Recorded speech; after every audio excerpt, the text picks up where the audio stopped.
채널 경남 시청자 여러분 안녕하십니까. 한 해도 얼마 남지 않았습니다. 가을도 다 지나가고 날씨가 점점 추워지면서 새삼스럽게 벽에 걸린 달력으로 눈길이 자주 가게 됩니다. 추운 겨울로 접어드는 11월입니다. 채널 경남 시청자 여러분 올 한 해도 마무리 잘 하시고 건강 유의하시길 바랍니다. 유영수가 만난 사람들, 오늘은 거창군 지방자치를 구하라는 특명을 받은 잔다라커 김향란 거창군 의원을 초대 손님으로 모셨습니다.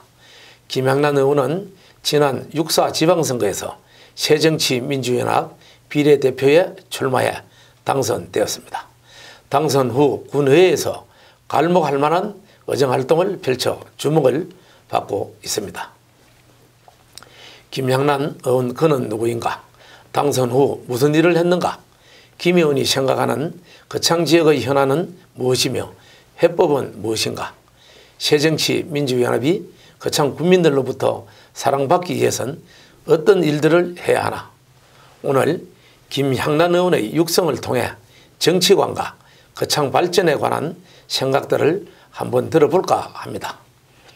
김향란 의원님 반갑습니다. 네, 반갑습니다. 김향란 의원님 오늘 입고 오신 의상의 색깔은 어떤 의미가 있습니까? 예, 파랑색은 맑은 가을 하늘과 넓은 바다를 연상시키는 색입니다. 제가 소속한 새정치의 상징색이기도 하고요. 또 미래의 희망과 넓은 미지의 세계를 의미하는 것이기도 합니다. 새정치의 상징 파랑색을 입어서 희망, 젊은 패기, 안전함 같은 긍정적인 좋은 이미지로 늘 국민 곁에 함께 하겠다는 의미로 봐주시면 좋겠습니다. 평소 때도 그런 의상을 잘 입고 다니십니까? 즐겨 입는 편입니다. 그 리본은 어떤 의미로 달고 다니십니까? 네, 이 노란 리본은 세월호 아이들 그 바다 밑에 있는 그 희생자들을 다 올릴 때까지 잊지 않겠다는 의미로 달고 있습니다. 언제까지 달고 계십니까? 세월호를 이렇게 그 다 인양할 때까지 예, 달까 합니다. 지금 지금 인양 작업이 시작되고 있습니까? 지금 진행되고 있습니까? 현재도? 지금 아직 인양 계획은 없는 걸로 알고 있습니다. 언젠가 보니까 TV에 보니까 그 중국의 어느 업체가 인양 작업을 하는 걸로 나오던데요. 네, 인양에 대한 부분은 이제 계속 이제 그 유족부터 시작해서 온 국민이 희망하고 있지만 아직까지 정부에서 예산을 계속 줄여가고 있는 그런 입장이라 갈수록 이제 어둡고 좀 불투명하게 느껴져서 마음이 너무 아픕니다. 예, 잘 알겠습니다. 그 김향란 의원님은 자택은 어디에 있습니까? 네, 거창은 이제 침식 분지라서 주로 집이 대부분 다 평지에 있는데 그 저는 그 거창에서 좀 드문 그 산꼭대기 그 죽전에 있습니다. 죽전에 살고 있습니다. 근데 그 어디 뭐 아파트입니까? 개인 주택입니까?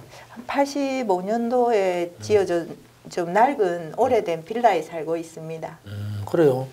지금 우리 집에 그 부모님이 뭐 교편을 잡고 돈도 잘 버시다는데 어디 좋은 아파트 사시지요? 아, 네. 저는 뭐 아이들이 3명이나 되고 또 뭐 부모 봉양이라든가 이런 또 지역사회 봉사라든가 그런 데 우선해서 살다 보니까 그 우리 생활은 그냥 일반 농민들 수준보다 더 그냥 좀 검소하게 이렇게 살려고 노력하고 있습니다.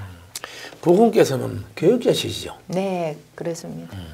어때서 뭐 어느 학교를 지금 나가시고 계십니까? 예, 제 남편은요, 이제 원래는 대선고에 이제 발령을 받아서 한 10여 년 근무하다가 지금 이제 정보고 이제 제1고라고 이제 이름이 바뀌었는데 그때는 이제 환경정보고였는데 거기에 한 1년 근무하다가 공립으로 지금 나와서 한 10수년째 공립에 근무하고 있고요. 그래서 여고, 뭐 아림고, 이래 두루 다니다가 지금은 함양구에 근무하고 있습니다. 원래 거창에서부터 학교를 시작했습니까? 아닙니다. 제 남편의 경우는 이제 고향이 합천이고 그 부산에서 둘 다 이제 태어나고 부산에서 이제 공부도 하고 대학까지 마치고 또 그러다가 이제 대선고 발령을 받아서 거창으로 오게 된 것입니다. 우리 부모님은 연봉이 연봉을 물어서 못하는데 상당히 많지요. 교직 한 25년쯤 되면 다들 짐작하실 겁니다. 그냥 그 사소한 얘기이지만 연애와 결혼에 얽힌 숨겨진 비하인드 스토리가 있는지요? 있다면 한번 부탁드리겠습니다. 네, 그 대학 다닐 때 그 연합 동아리 선배였었습니다. 남편이요. 그런데 이제 남편은 제대하고 바로 이제 복학하지 않고 노동운동을 했습니다. 그런데 이제 저는 이제 학교를 다니고 있었고요. 이제 그러던 중에 이제 저랑 친한 선배가 이제 있었는데 그 선배가 이제 제 남편이 이제 노동운동 하면서 화상을 당한 상황이라서 치료비하고 생활비를 도와주고 있었나 봐요.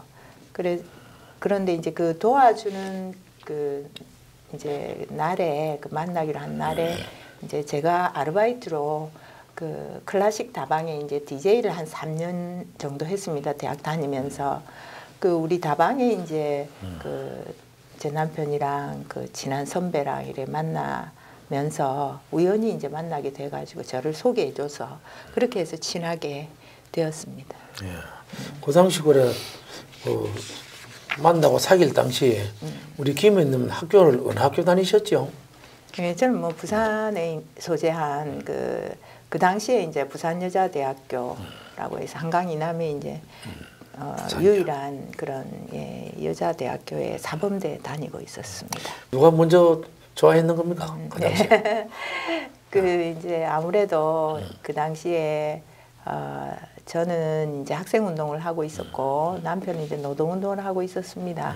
그래서 학생 운동을 하는 사람으로서 노동 운동하는 사람은 상당한 존경을 이렇게 할 수밖에 없고 존경심이 많이 우러나기 때문에 그 존경하는 그 선배를 이렇게 굉장히 제가 좋게 생각을 하고 있었습니다. 연봉도 센 사람한테 제대로 되는 것 같습니다. 지금 요즘 보니까. 또 그렇지는 않습니다. 제 남편은 그 당시에 노동운동으로 이렇게 학교에 들어가서 이제 편한 교직자에 걸을 생각이 없었습니다. 그런데 노동운동에 매진을 하는 상황에서 이제 우연찮게 이제 정말 장난 같은 결혼을 저랑 하게 돼요. 그래서 노동운동을 더 이상 할 수 없는 상황이 됨으로 해서 복학을 하고 그렇게 해서 한 3년간 이렇게 제가 뒷바라지를 했습니다. 그래서 졸업하고 바로 이제 대선고에 이제 교편을 잡게 된 거죠. 예. 세 자녀가 모두 대학생이라던데 등록금이 만만찮지요? 네. 그 3명이 이제 대학생 4학년, 3학년, 2학년 그렇습니다. 그리고 또 딸 둘은 서울에서 공부하고 있고 아들은 이제 아빠 학교에 이제 영어 교육과를 다니고 있어요.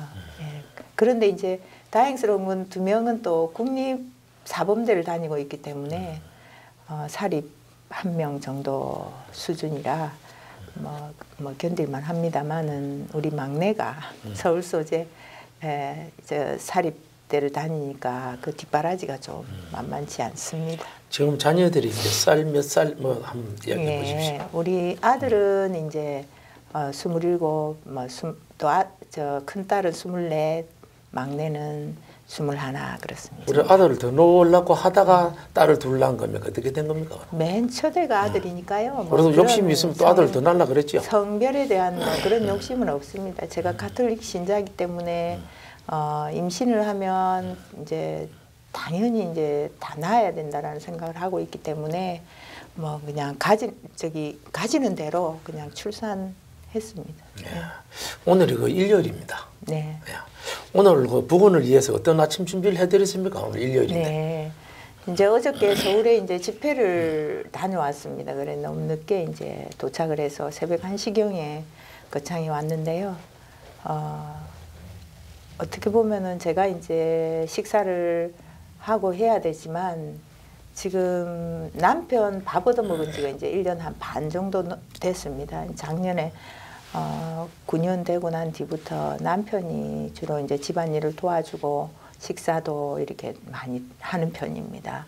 오늘 아침도 남편이 차려줘서 간단하게 먹고 왔습니다. 어제 뭐 서울에는 무슨 집회가 있었습니까? 어저께는 이제 요즘 전반적으로 지금 국정이 굉장히 어지럽지 않습니까? 뭐 국정화 교과서 문제라든가 그리고 아직까지 해결되고 있지 않는 뭐 세월호 문제부터 해서 최근에 밥쌀용 쌀까지 이제 다 대거 문을 열어놓음으로 해서 농민들의 삶이 너무 핍박해지고 쌀값이 당장 10,000원씩 가마당 이렇게 추락할 때로 지금 추락하고 있고 그런 상태에서 또 얼마 전에 근로조건과 관련해서 그 노동자들에게 언제든지 해고할 수 있도록 하는 그런 재벌과 기업 일방적인 그런 그 노동 조건에 한국노총이 이제 사인을 했습니다. 그런 전반적인 노동 조건과 농민들의 삶이 피폐해지고 그러면서 지금 뭐 국정화 교과서 일방적으로 추진하는 문제 이런 것들을 해서 지금 민중들의 삶이 피폐할 대로 피폐해지고 있습니다. 그래서 거기에 대해서 저항하는 어제 골기어인 날이었고요. 전국에서 한 13만 명이 모여서 광화문과 대학로, 서울시청 이렇게 세 군데서 집회를 했었습니다. 거기에 참석하고 내려왔습니다. 예. 그러면 어제 중앙 언론을 봐서 제가 보았는데 밤늦게까지 어제 뭐 이런저런 대치를 하고 있는 걸 봤는데 새벽에 도착했으면 뭐 거의 아침 날 다셔서 오셨겠는데요? 어떻습니까? 네. 우리 거창에서 올라가신 분들은 이제 8시경에 그 대치하고 있는 상황에서 너무 멀어서 좀 먼저 나왔습니다. 그래서 다른 분들 뭐 대치해서 막 그렇게 싸우고 하는 것들을 보고 이렇게 뭐 발길을 돌려야 했고요. 특히 현장에서 그 캡사이신이 섞인 물대포에 맞아서 한 분이 거의 위급한 상태라는 걸 이제 또 듣고 내려와야 했습니다. 거창은 군단위인데도 외부 유입 인구가 꽤 많습니다. 김 의원님도 거창이에요. 고향은 아니지요? 예, 그렇습니다. 그 고향 이야기에 대해서 한번 말씀해 보십시오. 저는 이제 부산에서 이제 나고 자라고 공부하고 결혼하고 이렇게 남편 따라 거창을 왔고요. 제 남편은 뭐 가까운 합천이 합천. 고향입니다. 예. 우리 김향란 의원님의 부모님은 고향이 어디입니까? 네. 제 뭐 친정 부모님은 순천 전라도 순천이 고향이시고요. 두 분이 결혼하자마자 부산으로 이렇게 이주하셔가지고 부산에서 50년대부터 이렇게 쭉 해서 터전을 잡으신 분입니다. 예. 부모님은 뭐 거기서 무슨 공무원 했습니까? 뭐 사업했습니까? 저희 부모님은요, 저희 엄마가 대단한 여걸이셨는데요. 지금도 친정 동네에 가면 우리 엄마에 대한 기억들을 하시는 분들이 참 많습니다. 저희 어머님은 60년도에 60년도에 연탄 판매소 아시죠, 그죠? 연탄 찍어서 만들고 그렇죠. 예, 그런 사업을 하신 분입니다. 연탄을 직접 찍었다는 이야기입니까? 직접 찍기도 하고 연탄 찍었다는 연탄 공장을 하셨다는 이야기네요. 예, 거기 이제 아시다시피 연탄 일자표 연탄이라고 있습니다. 연탄을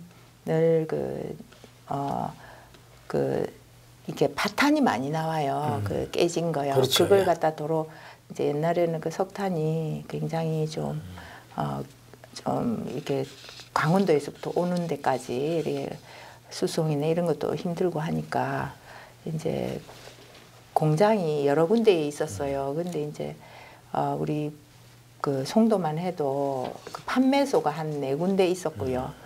그래서 밭한 나오는 거를 또 찍기도 하고 그다음에 소매로 이렇게 팔기도 하고 뭐 그런 사업을 하셨어요. 그러니까 지금 아버님은 그러면 연탄을 직접 배달을 하시고 이런 일도 저희 하셨겠네요. 아버님은 이제 목수 일을 하셨습니다. 연탄 공장? 거기는 젊은 사람들을 데리고 엄마가 직접 하셨어요. 어머님이 연탄 공장을 하시고 예, 그렇습니다. 아버님은 목수하고. 예.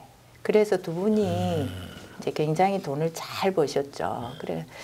그래서 어릴 때 기억에 이제 그 금고에 막 이렇게 100원짜리 지폐, 500원짜리 지폐가 막 이렇게 있고 동네 사람들이 줄 지어 가지고 연탄을 배급받는 거 이런 기억들로 가득 이렇게 항상 그런 우리 기억들이 김 의원님은 있습니다. 그 형제분이 몇 분입니까? 네, 삼남 삼녀 중에 셋째입니다. 그 울로 오빠가 있습니까?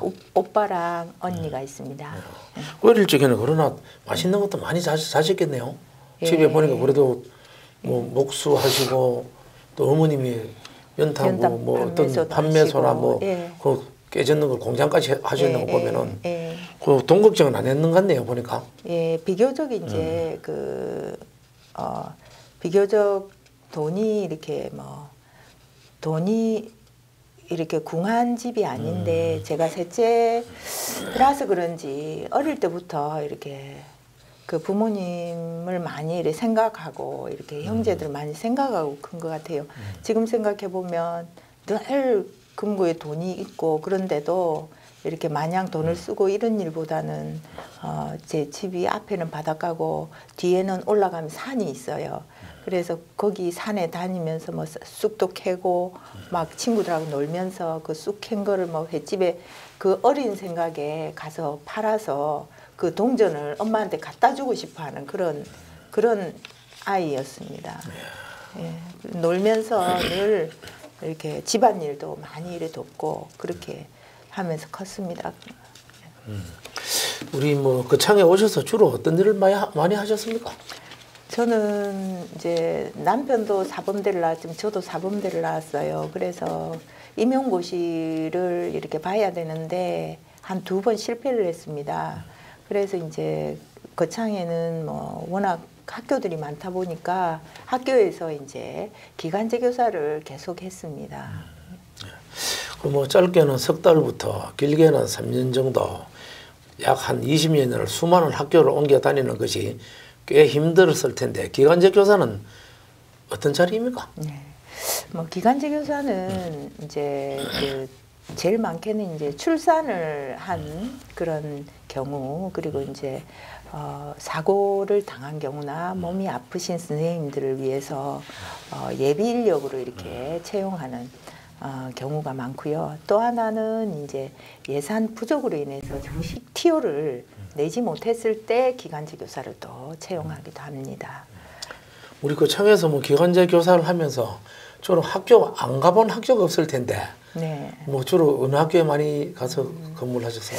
주로 이제 기간제 교사를 이제 채용을 많이 하는 학교들은 주로 이제 공립 학교들입니다. 그래서 사립 학교는 아무래도 예산 문제가 따르고 이러니까 뭐 아주 공식적인 거 말고는 좀 채용을 좀 잘 이제 조금 덜하는 편입니다. 그래서 저는 주로 공립에 많이 다녔습니다. 물론 사립도 많이 다녔지만 주로 이제 중고에 사회과 기간제 교사로 10수년 있었고요.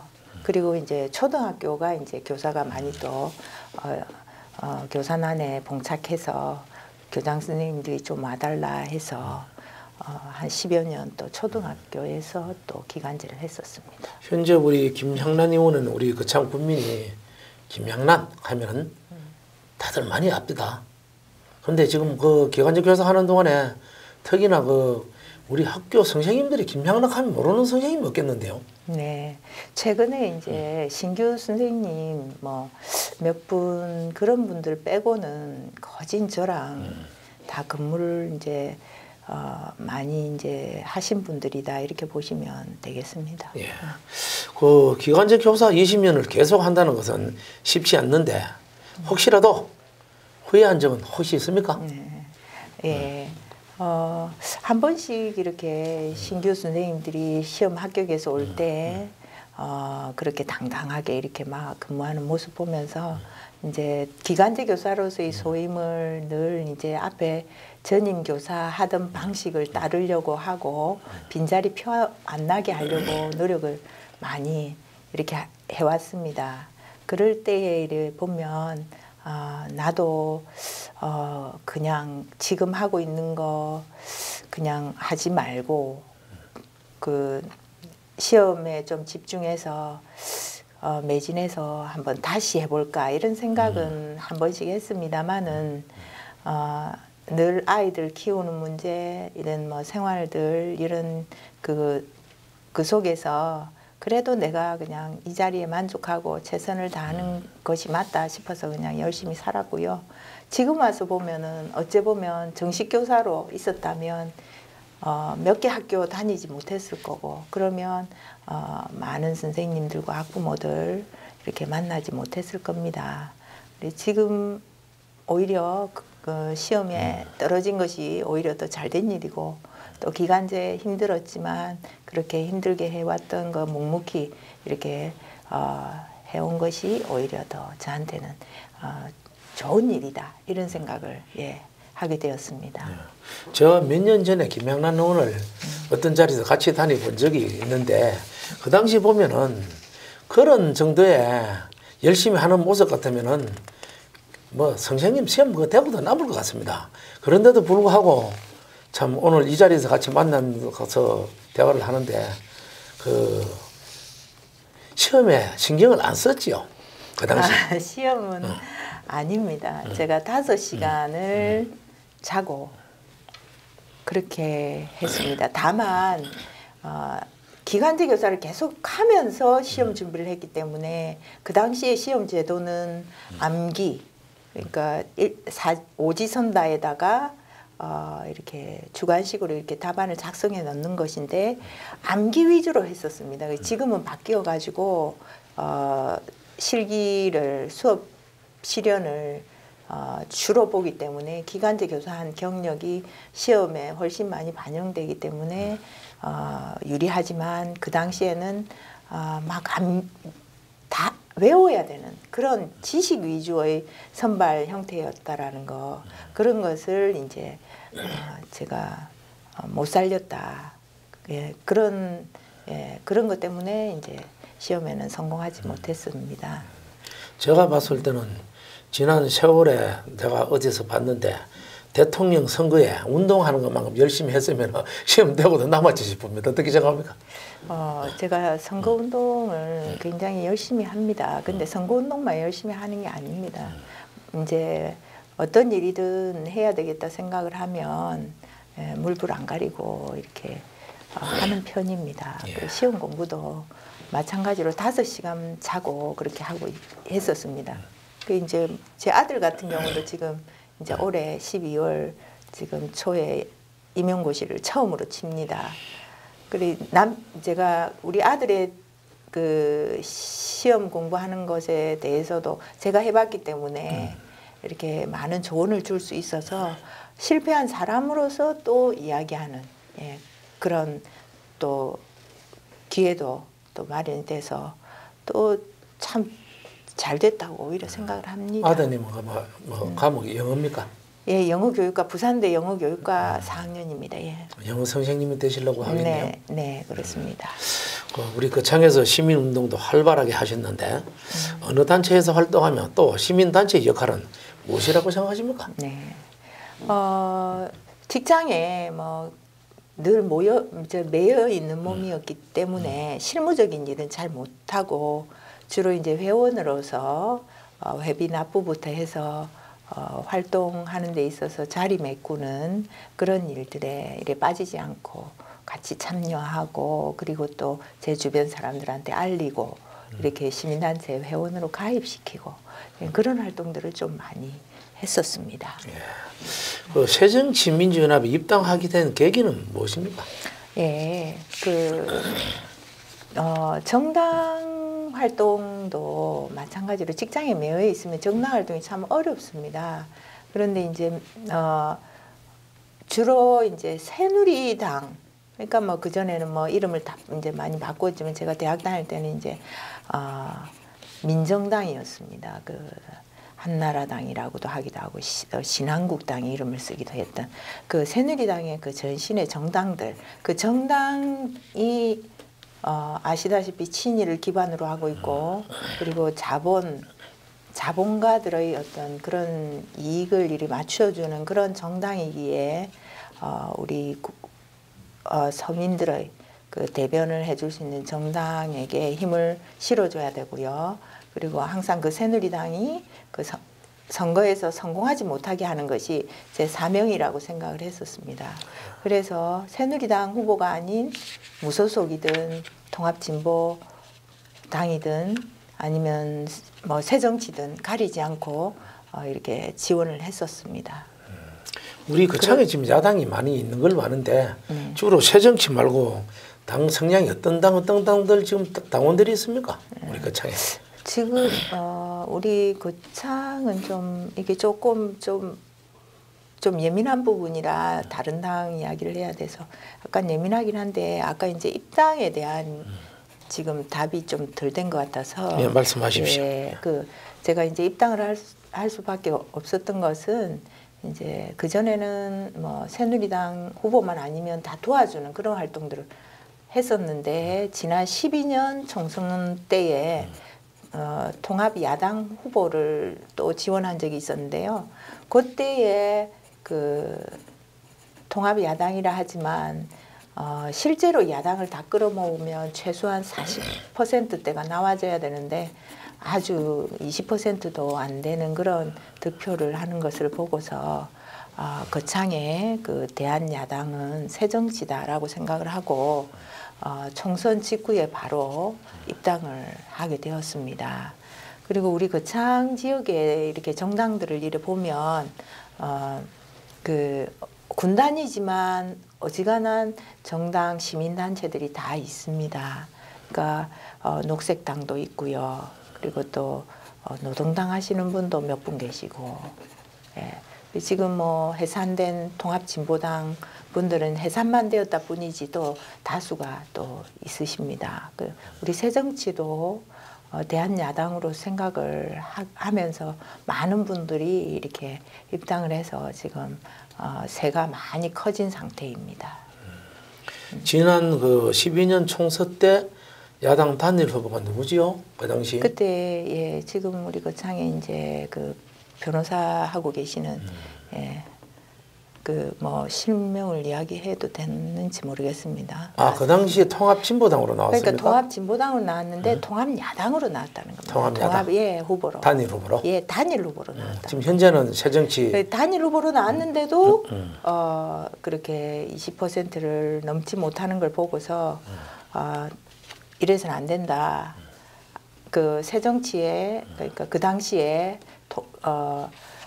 통합민주당에 힘을 실어줘야 된다. 그래 생각을 하고 총선 직후에 바로 입당을 하게 되었습니다.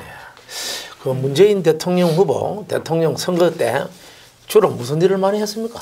그때 내나 같은 해에 12년도에 제가 이제 총선 직후에 바로 입당을 해서 여성위원장을 맡았습니다. 그 여성위원장을 맡다 보니까 아무래도 정당 안에 들어와 보니까 더 이제 새누리당의 일방적인 독주 체제가 눈에 들어왔고, 그 속에서 이제 제가 그동안 만나왔던 많은 사람들을 중심으로 해서 우리 문재인 그 후보, 대통령 후보를 알리고 이렇게 또 중앙에다가 지역에 돌아가는 상황들을 또 전하고 그런 역할들을 했죠. 그리고 대선 캠프에서 또 여성위원장으로서 그동안 만나왔던 사람들 또 캠프에 연결시키고 그렇게 했었습니다. 그 당시 그 문재인 대통령 후보가 출마하셨을 때 거창에 우리 약 몇 프로 나오시는 거 혹시 아십니까? 26% 나왔습니다. 26%면은 네. 거창 생기고 가장 많이 나왔다 하는 말이 들었는데 그렇습니까? 그거를 그 득표율을 비교를 그렇게 하는 것이 무슨 의미가 있을지 잘 모르겠습니다. 근데 이제 그 당시에 상대 후보가 박근혜라고 하는 여성 정치인이었고 그런 측면에서 봤을 때는 그게 많다고 생각을 할 수가 없습니다. 그렇습니까? 그러니까 그 어떻게 보면은 그 문재인 후보가 그 26%보다 이렇게 더 많은 지지를 할 수 있었는데도 그 당시에 그 진보 후보인 이정희 후보를 지지했던 사표가 상당히 나왔고 그리고 이제 개표 상황에 대한 이런 의문들도 아직까지 안 풀리고 있기 때문에 그 부분에 대한 것도 이렇게 생각을 해볼 때에 26%는 분명히 너무 적게 나왔다 이런 생각을 지금도 하고 있습니다. 그 당시 이정희 후보도 여성 후보죠.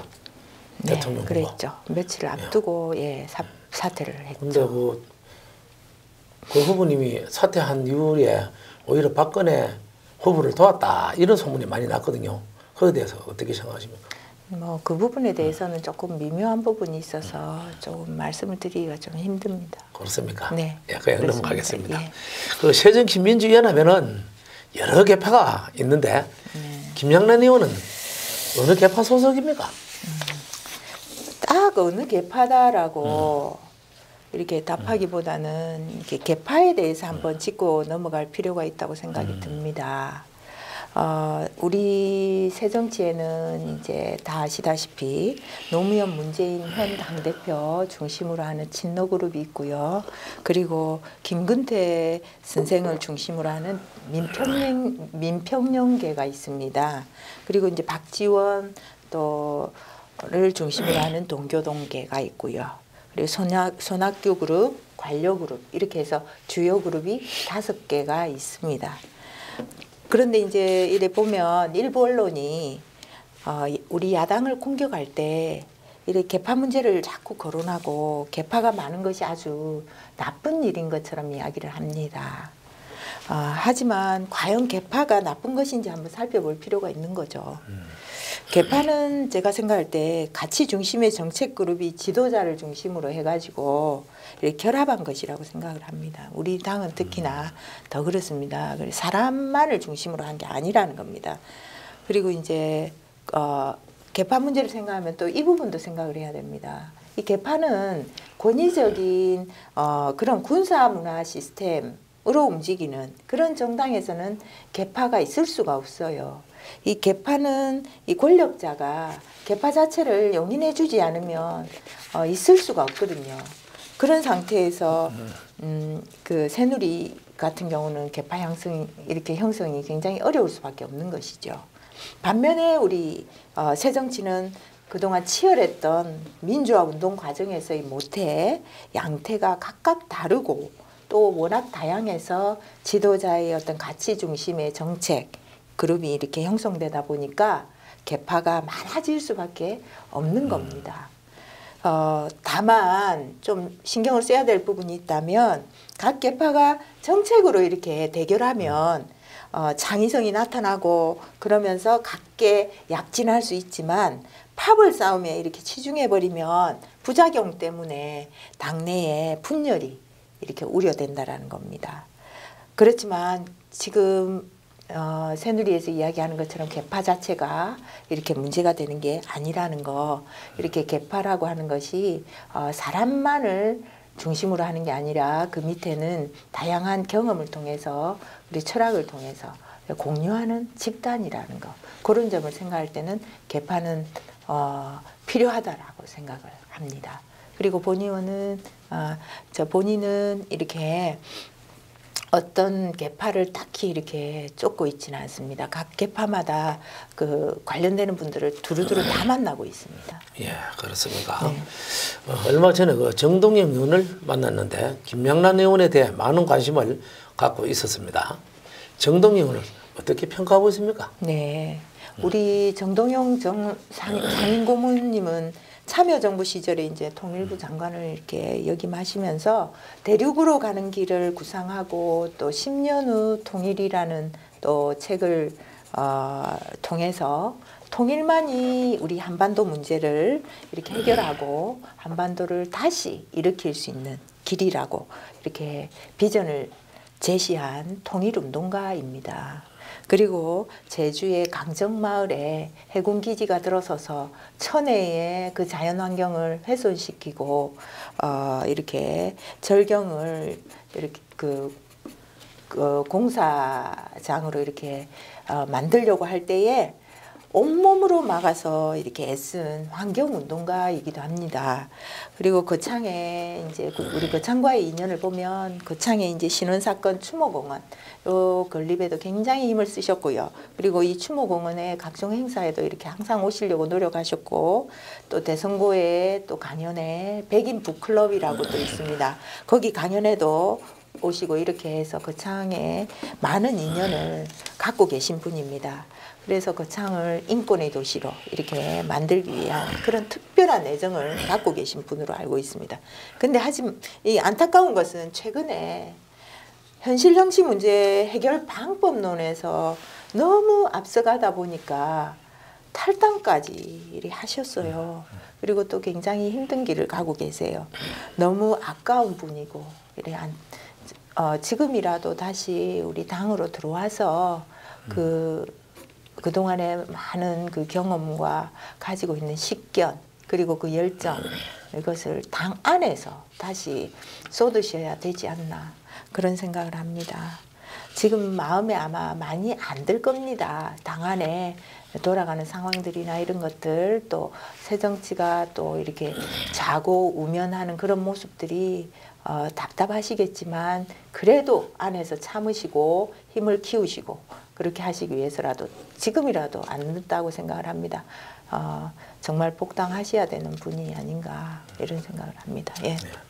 제가 이런저런 그분을 만나보면은 우리 김향란 의원에 대해서 상당한 많은 관심을 많이 가지고 있었고 우리 지금 정동영 전 장관이 올 연말에 첫눈이 올 때면은 뭐 어떤 정치적으로 어떤 말씀을 하실 걸로 제가 알고 있습니다. 혹시라도 이 자리에서 정동영 의원 전 장관이 정치적으로 어째 좀 잘 됐으면 싶은 마음이 있으면 한 말씀 간단하게 해주십시오. 네, 우리 그 상임위원장님 참으로 이렇게 따뜻하고 부드럽고 정말 똑똑하신 그런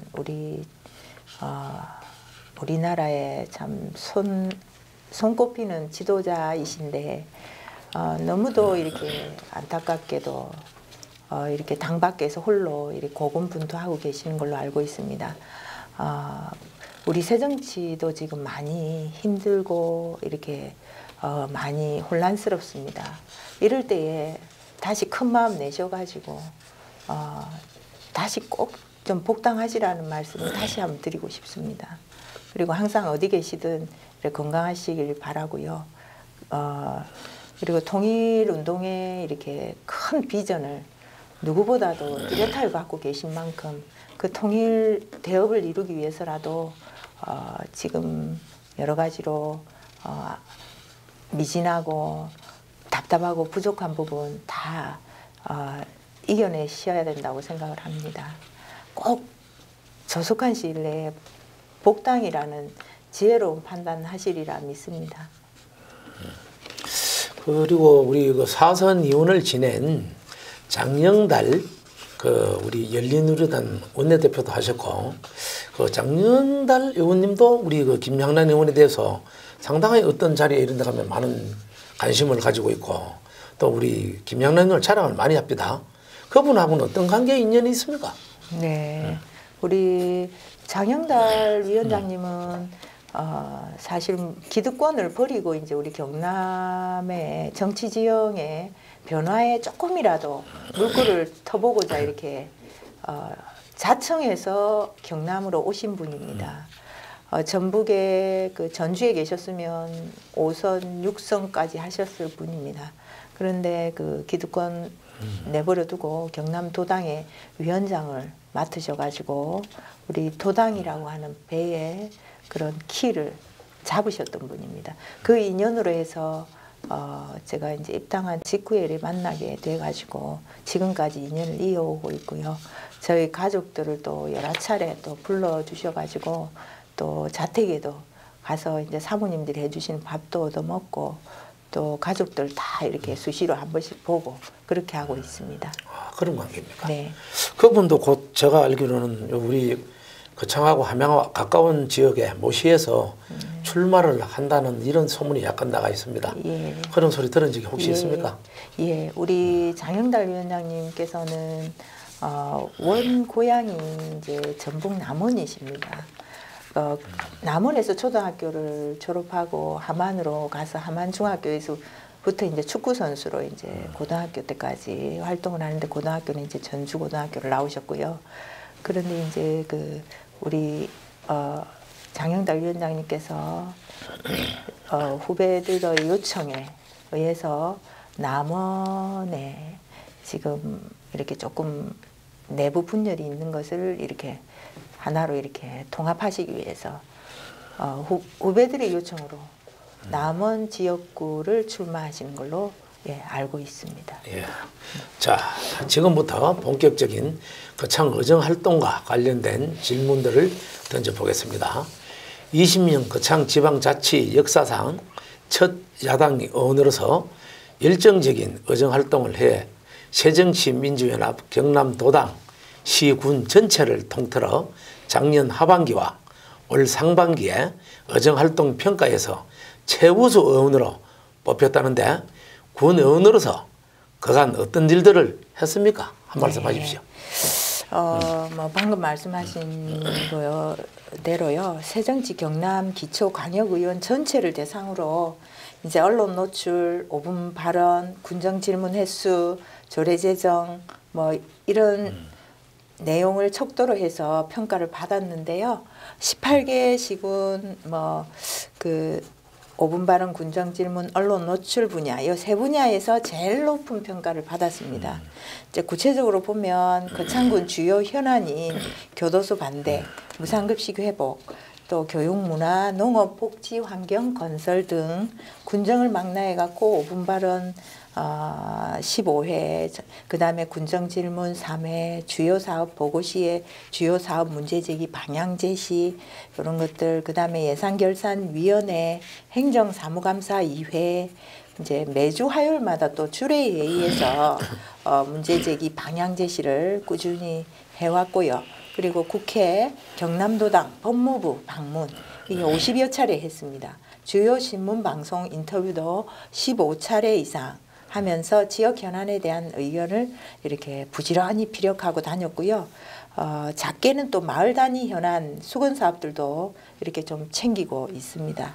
주로 이제 도로 정비, 상수도 사업비 확보, CCTV 설치, 가로등 반사경 설치, 생활 쓰레기 처리 문제 이런 각종 지역 편의 사업하고 도시 기반 조성 사업을 위해 이렇게 발로 뛰고 이렇게 시정하도록 이렇게 다니고 있습니다.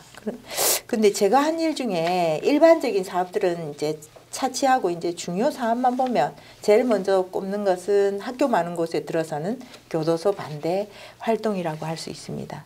법조타운 조성 사업이 이제 교도소만 들여오는 사업이라는 거, 그리고 또 국민 절대 다수가 찬성하는 사업이라면서 법무부에 제출했던 3만 국민 서명부, 이게 이제 대리 중복 투성이고 국민 절대 다수는 반대하는 사업이라는 점. 그리고 교도소 부지 선정 이유가 성산마을 민원 문제 해결이 아니라 사유지 개발에 더 초점이 있다라는 거, 이런 것들을 수많은 공문을 통해서 이렇게 찾아냈고, 그리고 그런 찾아낸 것을 동료 의원들하고 같이 이렇게 국민들에게 이렇게 오픈하고 하려 했지만 의원들이 또 손살에 치고 해서 단독으로 이래 3만 국민 서명부 실체 공개할 수밖에 없었다라는 점, 이런 것들이 좀 있습니다. 그리고 또 큰 거는 이제 뭐 무상급식 문제입니다.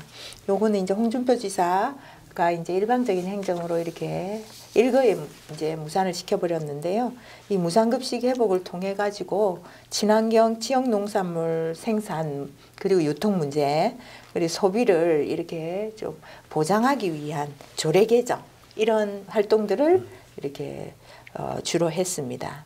특히나 지금 보면 원협에서 그동안 수탁하고 이렇게 했는데 군에서 관리 감독이 좀 제대로 안 됐습니다. 그래서 누누이 지적을 했는데 이 급식지원센터 문제 말입니다. 이 농업기술센터 마을 만들기과가 이제 담당인데요. 급식지원센터를 통해 가지고 친환경 지역 농산물 유통 구조 이게 만들어지기 굉장히 쉽게 되어 있습니다. 그래서 요 지역에서 힘들게 만들어 놓은 이 거창푸드가 또 있지 않습니까? 이 거창푸드만 살리면 얼마든지 친환경으로 이렇게 그 농산물을 만들고자 하는 분들에게 동기부여가 될 수 있다는 겁니다. 근데 안타깝게 3년간 그동안 수탁해가지고 사업을 하면서 많은 문제를 이렇게 이미 노정시켜준 이 원협이 이번에 다시 학교급식지원센터를 다시 수탁을 받았다라는 겁니다. 참 어처구니 없는 일이라고 생각을 합니다. 지역 친환경 농산물을 살리기 위해 만든 거창푸드라고 하는 좋은 그릇이 있는데 그걸 두고서 지역 친환경 농산물보다 수익성만을 쫓는 그런 원협이 친환경 학교급식을 위해서 또 얼마나 지역 농산물 유통구조 마련을 위해서 또 얼마나 잘할 수 있을지에 대한 기대보다는 사실 우려가 걱정이 더 앞서고 있습니다. 지금이라도 이제 어차피 원협이 이제 맡았다 하더라도 수탁 계약서에다가 친환경 학교급식 보장을 위한 조항 이런 것들을 명시해 가지고 관리 감독에 대한 근거 이런 것들을 명확히 마련해야 된다고 생각을 하고요. 원협과 거창군 농업기술센터 마을 만들기 과장은 친환경 지역 농산물 유통구조 마련을 위한 노력과 아이들 입에 들어가는 친환경 먹거리에 대한 책임의식 강하게 가져야 될 때라고 생각을 합니다. 마지막으로 이제 교육, 문화, 체육, 복지, 환경 문제에 역점을 두면서 군정 구석구석 안전 취약한 곳, 보안 문제, 그다음에 학생과 노인, 여성처럼 약자 입장 그리고 국민의 관점에서 살피고 목소리 내려고 노력하고 이렇게 힘쓰고 있는 중입니다. 예. 지난 행정사무감사에서 급식 센터에 농협직원들 급여를 많이 가져갔다고 호통을 치고 시끄럽죠. 네. 그 부분에서 어떻게 지금 진행이 되고 조사가 되고 있는지 네. 한 말씀 해주세요. 그 부분에 대해서는 우리 군의원들은 이제 그 사무행감에서 지적한 자료들을 보고 이제 시민단체에서 이제 그 급식연대죠. 연대에서 이제 검찰에 고발을 한 걸로 이렇게 알고 있고요. 지금 검찰에서는 뭐 혐의 없음이라고 하는 그런 통보를 지금 최근에 이래 해준 걸로 알고 있습니다. 일단 그런 거는 시민단체에서 할 일이고 우리 군의원들은 거창군이 앞서 말한 것처럼 우리 지역 농산물을 우리 아이들 입에 바로 이렇게 돌아갈 수 있도록 하는 시스템 마련에 그 관리 감독을 얼마나 잘하는지 이런 것들을 꼼꼼히 이래 챙기고 그리고 또 거창군은 또 관리 감독에 대한 그런 플랜을 이렇게 로드맵을 이렇게 제시하고 준비해야 될 때라고 생각을 하는 거죠. 예. 제가 들은 이야기인데요.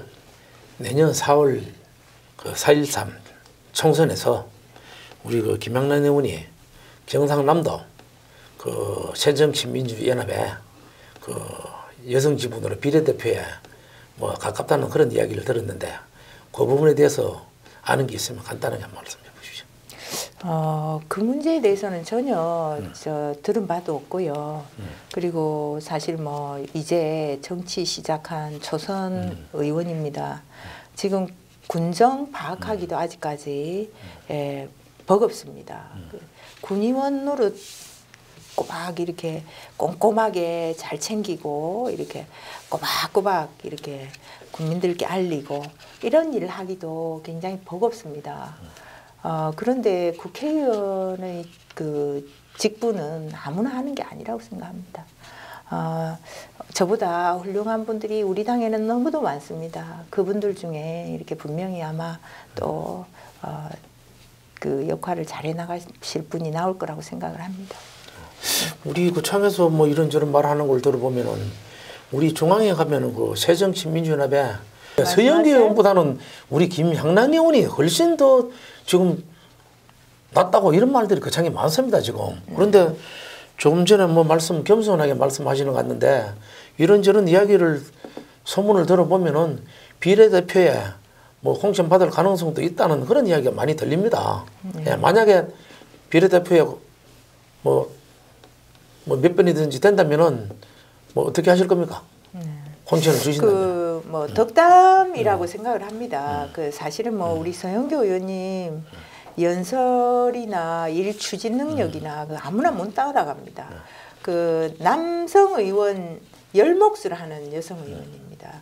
그런 분하고 비교 대상으로 이렇게 올랐다라는 것만 해도 영광으로 생각을 하고요. 서영교 의원님하고 저하고는 동갑입니다. 예, 그렇습니까? 같은 83학번인데요. 그 서영교 의원님은 이화여대 이제 총학생회장 출신이고요. 서울에서도 이렇게 그 드문 그런 아주 정말 차기의 그 대통령으로 나와도 될 만큼 그런 리더십을 가지신 훌륭하신 분이기 때문에 우리 서영교 의원님 같은 분들이 성공할 수 있도록 늘 여성 문제에 같이 힘을 모으고 그렇게 할 생각입니다. 네. 과연 거창 법조탕 건립이 거창의 교육 경제 분야에서 제외가 된다고 생각합니다. 그 부분에 대해서 또 한 말씀해 보십시오. 네, 그 이제 법조타운이라는 그 사업이 보면 대도시처럼 지가가 비싸고 또 좁은 지역 내에 한정되어 있을 때에 그 지원지청하고 교정시설이 이렇게 같은 곳에 이렇게 있어야 될 때에 추진할 수 있는 사업이고 우리 거창의 경우는 그 국유지 국유림이 사실 뭐 4만 평 이상짜리가 86필지나 됩니다. 이런 곳에서는 굳이 법조타운 형태로 사업을 추진할 필요가 없다라는 겁니다. 교정시설이 꼭 들어와야 한다면 기존 지원지청은 대민 서비스를 많이 해야 되니까 도심지 가까이에 두고 교정시설은 이렇게 86필지나 되는 국유지, 국유림 쪽으로 나가는 것이 토지 이용에도 효과적일 뿐만 아니라 교정 그 민원 이런 것 성격하고도 잘 맞아 떨어지지 않나 그런 생각을 합니다. 예. 그 무상급식 중단에 대해서 왜 그리 반대를 많이 하는지 한번 말씀해 보십시오. 무상급식이요. 이제 그 전체 그 지역에서 이제 그 학생들한테 먹거리에 대한 걱정이 없도록 이렇게 해주는 거 아닙니까? 그래서 우리 학부모들이 어찌 보면은 학교에서 이렇게 한 끼 두 끼 먹는 것 때문에 집에서 이런 식사나 이런 부분에서 부담을 덜 가지고 있을 수 있고요. 그리고 기존에 이렇게 받던 것이 어느 날 하루아침에 아무 합의도 없이 그렇게 일거에 없어져 버린다면 누가 가만히 있겠습니까? 특히나 복지 문제가 이렇게 변경이 될 때는 그 사전에 복지부의 어떤 심의나 이런 것들이 거쳐져야 되는데 전혀 그런 과정도 없이 일거에 이렇게 그 사업이 없어져 버렸다는 것에 대해서 반발은 당연하게 나올 수밖에 없다라고 생각을 하고요. 특히 우리 거창은 전국에서 최초로 이렇게 뭐 무상급식을 했던 것이고 그 여파가 경남에 퍼져갖고 경남이 전국에서 모범적인 무상급식 지역이었단 말입니다. 그런데 이제 거꾸로 전국에 다 하고 있는데 우리 경남만 이렇게 돈 내고 이렇게 급식을 하고 있는 이런 이렇게 완전히 웃기는 상황이 이렇게 돼버렸다라는 겁니다. 특히 이런 그 양육에 대한 지원, 그러니까 무상급식도 아이를 키우는 양육에 대한 지원책이 하나입니다. 교육적인 문제이기도 하고요.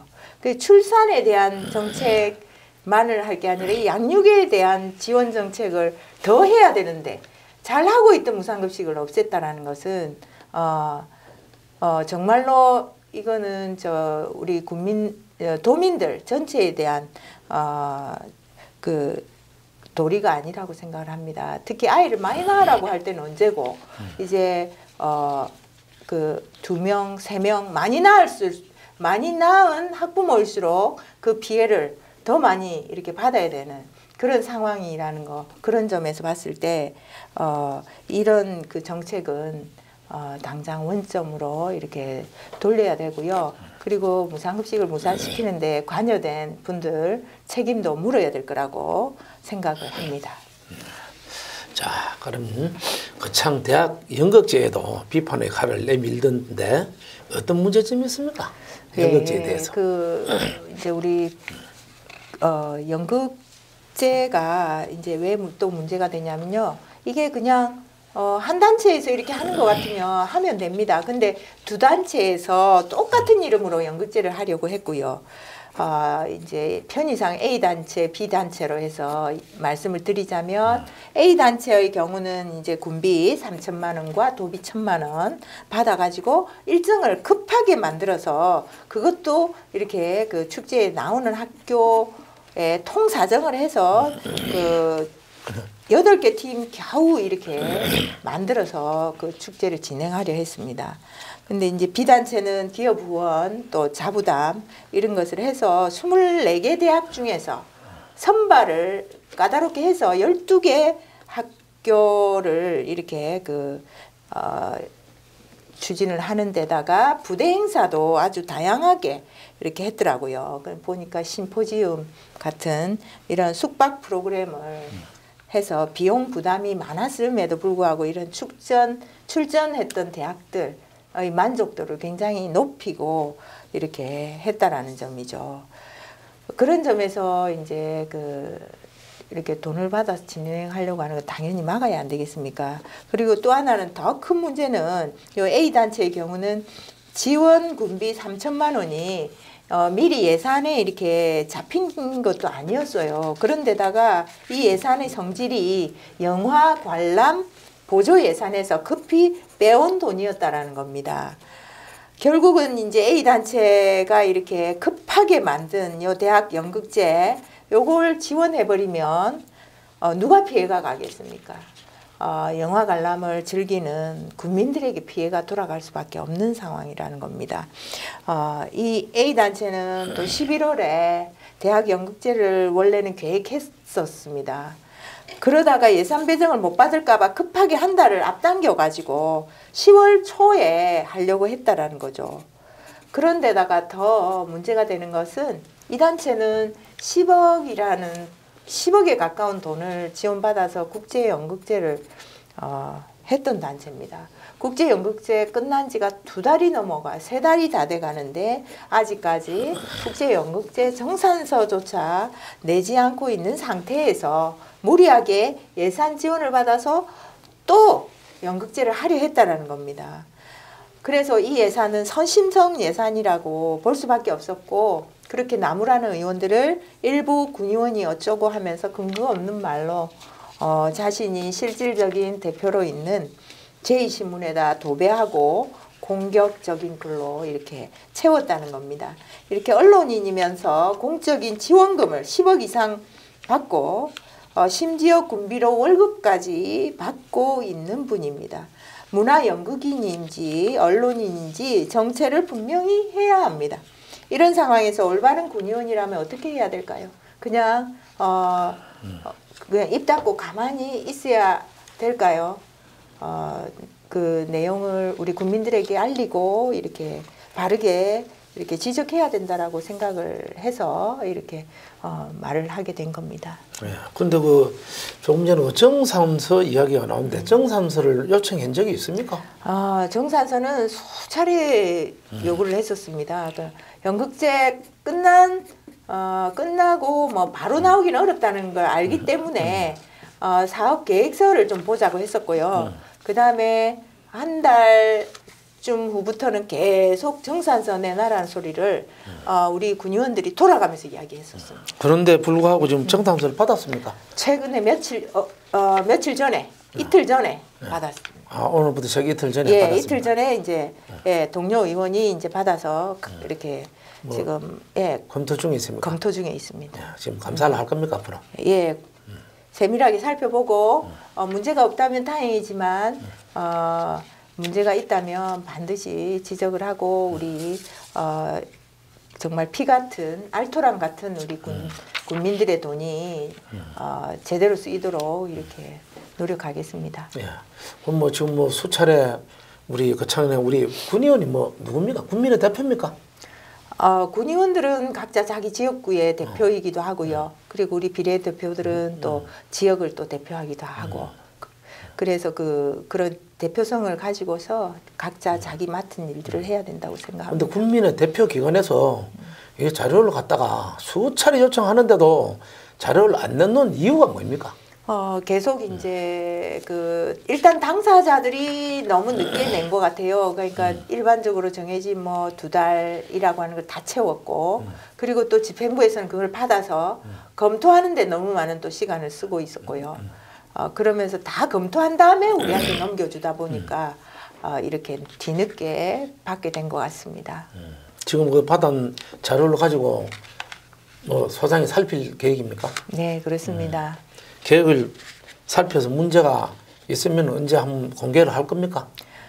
문제가 있다면 주례회의 때 집행부를 다시 부르고, 그리고 또 예산 심의할 때 이제 12월에 이제 또 정례회 2차 정례회가 있습니다. 그때에 또 5분 발언이라든가 또 집행부를 또 이렇게 질책하고, 그리고 이제 당사자에 대한 또 법적 조치 이런 것들도 또 뒤따라야 되지 않겠나 이런 생각을 합니다. 내년 정극제는 좀 순탄하지가 않는 것 같습니다, 김 의원님. 예. 예산 심의는 어떻게 하실 겁니까, 연극제? 예, 예산 심의에서는 뭐 이번에 이제 예산 심의 또 위원장님이 또 이영희 의원님이신데 워낙 또 행정과 예산 군정에 대해서 워낙 해박하신 분이라서 잘 하실 거라고 생각을 하고요. 같이 이렇게 동료 의원들하고 힘을 합쳐가지고 잘 바르게 한번 체크해 보도록 하겠습니다. 요즘 그 연극제에 대해서는 뭐 무소속 야당을 떠나서 우리 새누리당 의원들도 상당히 관심을 갖는 걸로 아는데 어떻습니까? 예, 우리 새누리당 의원님들도 우리 거창이 연극도시로 제대로 자리매김하는데 이 연극제가 굉장히 중요하다라고 생각을 하고 있고요. 그리고 이제 잘못 쓰여지는 예산에 대해서 관심도 많이 있습니다. 예, 한번 지켜보겠습니다. 네. 예, 거창에 살다 보면 정이 많이 들 텐데 거창이 다른 것보다 자랑할 게 있다면 한번 말씀해 주십시오. 네. 서두에도 이야기했지만 제 남편이 이제 거창에 처음 왔을 때 발령받아 처음 왔을 때 사실 뭐 남편 혼자 보냈었습니다. 그러니까 거창이라고 하는 곳이 이제 낯선 곳인데다가 이 막연히 이렇게 타지에 대한 이런 두려움 같은 게 있었나 봅니다. 그래서 남편이 먼저 간 다음에 저는 부산에 그냥 있었는데요. 얼마 후에 이제 거창을 남편 친구들하고 같이 오게 됐어요. 놀러를 오게 됐는데 아마 건개정쯤으로 기억을 하는데 그 물이 크리스탈처럼 너무 깨끗하고 맑았습니다. 그리고 발령받은 지 얼마 안 된 그 봄이었는데 그 봄에 그 봄꽃들하고 그리고 바람, 그 깨끗한 바람, 그게 지금도 기억에 어제 일처럼 기억이 나는데요. 그런 계곡이 너무 수려하고 예뻐서 부산에 가자마자 바로 이제 짐을 쌌습니다. 그래서 바로 이사를 왔습니다. 그래서 이렇게 거창은 강원도만 물 좋고 산 좋은 줄 알았습니다. 그런데 우리 거창이 강원도 못지않게 물과 이래 좋은 산을 갖고 있는 것을 보면서 이 자연 환경을 보고서 바로 짐을 싸야 할 만큼 우리 거창은 이 자연 환경이 큰 자랑거리라고 생각을 합니다. 네.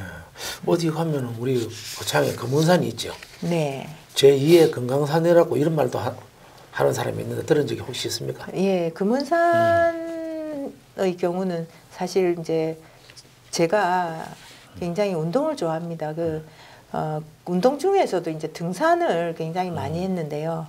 거창 인근의 산 중에서도 금은산은 제가 10번도 넘게 정상을 갔다 왔어요. 그러니까 금은산은 계곡에 그 시냇물 하며 그리고 그 울창한 숲 모두가 다 보석이 아닌가 이런 생각을 해요. 그래서 아마 외지에 아는 사람들, 산을 좋아하는 동호인들은 우리 거창 인근의 산들을 굉장히 많이 알려져 있지 않은데도 많이 등산을 하러 옵니다. 그래서 그 거창 인근에 있는 이런 금원산과 같은 산들, 지제미골, 여기 유한청 폭포, 그 폭포수 같은 경우는 비 온 뒤에 가보면은 거창하지 않습니까? 그리고 여름에는 읍내의 평균 기온보다 7, 8도 낮은 환경이라 거기 휴양하기도 굉장히 좋은 그런 곳이라고 생각을 하고요. 그리고 사선대의 바위, 잘못했으면 그 사선대 바위 없어질 뻔하지 않았습니까? 환경단체에서 도로 낼 때 방향을 우회해가지고 내도록 해서 그 귀한 사선대 바위를 지켜냈고요. 이런 거창의 그 계곡 모두가 숨겨진 보석과도 같다, 그렇게 생각을 합니다. 자, 김양란 의원의 인생 철학이랄까, 좌우명은 무엇입니까? 예, 뭐 좋은 말들이 굉장히 많고 따라야 될 말이 참 많습니다만은 저는 우공이산을 항상 생각을 하고 삽니다. 이제 어리석은 사람이 그 산을 옮기지 않습니까? 그런 어리석어 보이고 힘든 일일지라도 차근차근 하다 보면 결국 뜻이 이루어진다라는 그런 말을 늘 가슴에 새기고 살고 있습니다. 꿋꿋이 제 할 일을 하는 것으로 사명을 삼는, 그런 사명으로 삼는 그런 제 좌우명이기도 합니다. 예, 존경하는 정치인은 있습니까? 예, 굉장히 많은데요. 저는 뭐 누구든 항상 그 사람한테 배울 점 한 가지를 찾는 그런 노력을 하고 있습니다. 근데 국내에서는 저는 김대중 선생님을 가장 존경합니다. 어릴 때부터 존경을 했고 지금까지도 마찬가지인데, 김대중 선생이 우리 그 어떤 위인보다도 저한테 많은 영향을 주었고, 그리고 배울 점이 많은 분이라고 생각을 하고요. 국내외 통틀어서 이제 국외에서 한번 찾는다면 클린턴 대통령의 그 부인이신 그리고 또 무엇보다 더 중요한 건 여성 지도자라는 점에서 더 유명하신 분이죠. 67대 국무장관이기도 했고요. 그리고 현재는 민주당 대선 후보의 가장 강력한 분이기도 하죠. 힐러리 로뎀 클린턴을 가장 존경합니다. 예, 그렇습니까? 김 의원님은 뭐 취미 혹은 특기나 평소 특이할 만한 점이 있습니까? 예, 뭐 아까도 잠깐 언급했지만 운동을 굉장히 좋아합니다. 예, 뭐 등산뿐만 아니고 마라톤도 좋아하고요. 배구, 헬스 이런 것들을 자주 했었습니다. 근데 이제 군의원 되고 난 뒤에는 시간이 별로 없어서 잘 못합니다. 그래서 평소에 그냥 늘 걷는 것으로 이렇게 좀 대신하려고 이렇게 뚜벅이처럼 잘 걸어 다닙니다. 많이 걷다가 좀 급한 일이 생기고 하면 택시를 자주 타기도 하는데요. 하루에 한 서너 번 이렇게 타는 편이고, 급할 때는 어떤 날은 막 일정이 많고 막 그럴 때는 6, 7번까지 탄 적도 있습니다. 우리 김은 운전할 줄 모르죠? 예. 저는 이렇게 운전을 할 줄 모릅니다. 그런데 이제 운전을 할 줄 모르는 게 아니고 안 하려고 합니다. 그러니까 이제 교통사고를 큰 사고를 3번을 당하고, 그래서 이제 운전에 대한 이제 두려움도 좀 있지만, 무엇보다도 운전하지 않았을 때 이렇게 걸어 다니고 택시 타고 다니고 버스 타고 다니는 그런 기차 타고 다니고 이런 것이 저한테는 가장 즐겁고 편안한 그런 시간입니다. 그 시간을 핸들 잡고 이렇게 힘들게 시간 보내고 싶지 않다라는 생각 때문에 아직까지 면허도 딸 생각을 안 갖고 있습니다. 술을 좋아해서 그런 건 아닙니까? 혹시? 예, 그 술은 제가 술을 좋아해서라기보다도 사람과 이렇게 사귀고 이렇게 연결해주는 하나의 그 수단으로 이렇게 술자리를 이래 합니다. 그런데 이제 그 술이라는 것을 그냥 개인으로 있을 때는 참 술이 그렇게 유용하지만 정치인이 되고부터는 이 술이라는 게 오히려 독약처럼 될 때가 더 많기 때문에 최근에는 술자리를 거의 잘 하지 않고 술자리 가더라도 이렇게 물만 먹는다든가 이렇게 해서 술을 되도록이면 안 먹으려고 노력 많이 하고 있습니다.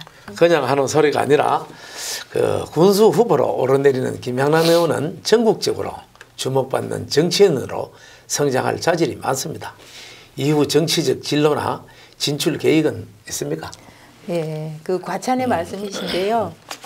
사실 뭐 이제 뭐 정치인으로 들어선 지 2년도 채 안 된 정치 초년생입니다. 항상 처음의 마음을 이렇게 잃지 않는 그러면서도 능력 있는 그리고 따뜻한 이제 엄마 같은 그런 국민들에게는 그렇게 다가가는 그런 정치인으로 가슴에 오래도록 남도록 그렇게 노력하겠습니다. 내년 4월 달에 뭐 재선거에 출마하지는 않습니까? 혹시?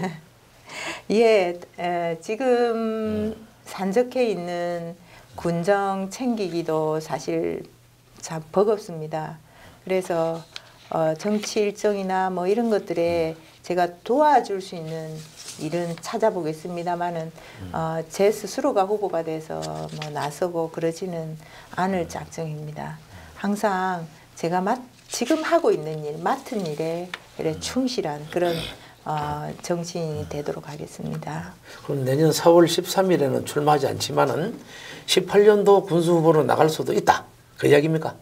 그 부분도 좀 예, 국민들이 나중에 뭐 요청을 하거나 어떤 제 역할이 뭐 주어진다면 그때쯤에는 뭐 어떻게 될지는 제가 지금 장담은 못 하겠습니다만은 제 그릇으로는 군의원으로도 버겁다 이런 생각을 항상 하고 있습니다. 그러면 만약에 18년도 군수로 안 나가면은 그 창업 가지구에 출마할 생각 혹시 가지고 있습니까? 그 부분은 예, 그 정치인이 자기를 준비하지 않는다면 그거는 어떻게 보면은 나침반 없이 이렇게 항해하는 배와 같다고 생각을 합니다. 그래서 당연히 저한테 맡겨진 소임이 아닌가. 안 그래도 야당의 후보가 없는데 저조차 그런 일이 안 나선다면 우리 갈수록 새누리 일당 독재는 판을 칠 것이다. 그렇게 생각을 하기 때문에 그런 큰 대의에는 언제든지 부응을 할 생각입니다. 자, 그러면 좀 부드러운 질문 하나 하겠습니다. 최근에 감동 있게 읽고 있는 책은 또 어떤 책이 있습니까? 네. 바빠서 책하고 담 쌓은 지가 좀 오래됐습니다. 그 예전에는 참 하루에 막 서너 권씩 읽은 날도 있습니다. 날밤을 새서. 그랬는데 지금은 그 10분의 1, 100분의 1도 채 못 봅니다. 그런데 최근에 이제 엘리야와 함께 걷는 40일이라는 그런 안드레아 슈바르츠가 쓴 그 풍요로운 삶으로 안내하는 가톨릭 수양서입니다. 그 책이 저한테는 굉장히 많이 와닿았습니다. 야당 의원으로서 이제 역할에 이렇게 충실하다 보니까 혼자서 북치고 장구치고 이렇게 굉장히 힘들었습니다. 어떨 때는 싸움닭처럼 이렇게 변하기도 했고요. 그런데 이제 그 책 속에 예언자 엘리야가 나오는데요. 그 엘리야는 강하고 흔들림 없고 열광적인 모습으로 이렇게 삽니다. 그러다가 지치고 이렇게 소진된 그런 모습을 보이기도 했고요. 그런 예언자를 보면서 예언자 엘리야를 보면서 저를 보게 된 겁니다. 그러니까 제가 고립감으로 힘이 바닥이 나고 주저앉아서 그 힘든 것 때문에 제대로 보지 못하는 그런 것들을 이렇게 보게 해주고 느끼지 못한 것을 이렇게 느끼도록 그렇게 풍요로운 삶을 느끼도록 해준 그런 그리고 또 안 좋은 일도 항상 좋은 것이 뒤에 기다리고 있다라는 그런 풍요로운 그런 감사함을 느끼게 해준 그런 책입니다. 그 창은 그 인문학의 요람으로 거듭나고 있습니다. 김 의원이 인문학 주체가 되어 강사를 그 창에 모셔온다면 제일 먼저 어느 분을 모셔올 것이며 그 이유는 무엇입니까? 네. 법륜 스님입니다. 그 거창은 특히나 이제 소통 부족 때문에 만들어진 교도소 신설이라든가 설상가상으로 이제 무상급식 무산이라는 이런 큰 현안들 때문에 행정에 대한 불신, 갈등과 반목이 굉장히 심합니다. 스님의 그 법문을 들어보면은 상대보다는 나를 돌아보면서 나를 알아차리고 나를 배려하고 나를 사랑하는 법을 이렇게 깨닫다 보면은 나를 괴롭히는 것이 남이 아니라 나 자신이라는 것을 알게 해줍니다. 특히 알아차리기를 통해서 어떻게 살아야 할 것인지를 알게 되면 지역 문제 해법도 각자 인생의 희망도 이렇게 가지게 되고 그리고 행복하게 사는 길도 찾게 될 수 있을 거라고 생각하기 때문입니다. 자, 이용기 군수가 공직선거법 위반으로 군수직을 그만뒀습니다. 소회를 한번 밝혀주십시오. 네, 제가 5분 발언에서 이렇게 잠깐 언급했습니다만 군으로서는 이게 상당한 어려움이 이렇게 있을 것입니다. 그리고 이제 개인적으로 또 얼마나 안타까운 일이겠습니까? 또 마음고생은 아마 말도 못하실 겁니다. 그래서 그런 그 안타까운 마음을 좀 전해드리고 싶고요. 그리고 모든 일은 인연과보라고 생각을 합니다. 그리고 또 위기는 위험이란 말도 있지만 기회라는 말도 내포하고 있습니다. 그래서 위험 같은 경우는 이미 벌어진 일입니다. 그리고 기회는 앞으로 풀어가는 일입니다.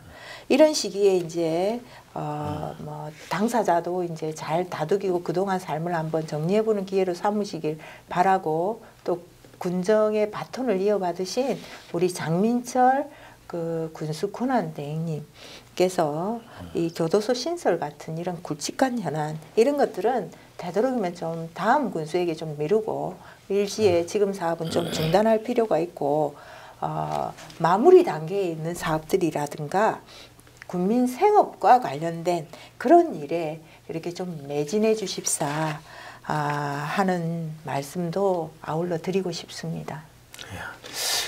차기 군수에게는 어떤 리더십이 필요하다고 생각합니까?